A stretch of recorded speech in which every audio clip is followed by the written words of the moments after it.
ముదోల్ మండల ప్రజలకు తెలియజేయనిదేమనగా మన మండలానికి చెందిన మొహమ్మద్ ఖాదీర్ ఒక ఆటో డ్రైవరు తన ఆటోలో ఎవరో గుర్తు తెలియని వ్యక్తులు 14,000 రూపాయల ఒక మూటను మరిచి వెళ్ళిపోయారు.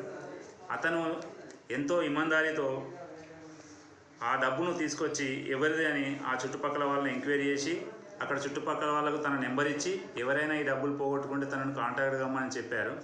దానివలన కొంతమంది వ్యక్తులు అతనికి ఫోన్ చేయడంతో అతను అందులో ఏ అమౌంట్ ఉంది, అంటే ఇప్పుడు 20 రూపీస్ ఎన్ని ఉన్నాయి, 50 రూపీస్ ఎన్ని ఉన్నాయి, ఇట్లా అడిగి డినామినేషన్స్ అడిగి వారి దగ్గర నుంచి కన్ఫర్మ్ చేసుకున్న తర్వాత ఎవరో పర్ఫెక్ట్ పర్సన్ తెలిసిన తర్వాత అతన్ని పోలీస్ స్టేషన్కు తీసుకొచ్చి అతని ఆధార్ కార్డు వగైరా చెక్ చేయించి అతనికి ఇవ్వడం జరిగింది, నా సమక్షంలో ఇవ్వడం జరిగింది. ఇటువంటి మంచి కార్యక్రమాలు ఇమందారీతనంతో ఉండడం వలన మన ముదోల్కు అతను ఎంతో మంచి పేరు తీసుకొచ్చాడు. ప్రతి ఒక్కరు కూడా మనది కాని సొమ్మును మనం తీసుకోకుండా ఎవరిదైతే వాళ్ళకు చేయడం చేయాలి. దీంతోపాటు నేను ముదోల్కు కొత్తగా వచ్చిన సబ్ ఇన్స్పెక్టర్ను, నా పేరు తిరుపతి.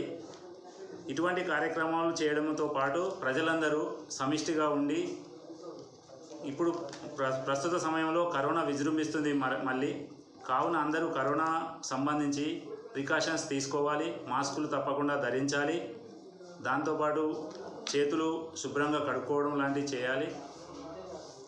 ఎటువంటి అవాంఛనీయ కార్యక్రమాలు చేయకుండా అందరూ మంచిగా ఉండాలని కోరుకుంటున్నాను.